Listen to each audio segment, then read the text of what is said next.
আমি যে দুরন্ত, দু চোখে অনন্ত, ঝড়ের দিগন্ত জুড়ে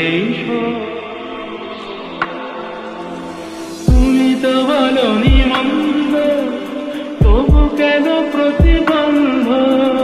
তুমি তো বলনি মন্দ, তবু কেন প্রতিবন্ধ? দেখো না মনের দ্বন্দ্ব, সব ছেড়ে চলে যায়। হয়তো তোমারই জন্য হয়েছে প্রেমে যে বন্য, জানি তুমি অনন্য, আশার হাত বাড়ায়। যদি কখনো একান্তে চেয়েছি তোমায় জানতে, শুরু থেকে শেষ প্রান্তে ছুটে ছুটে গেছি।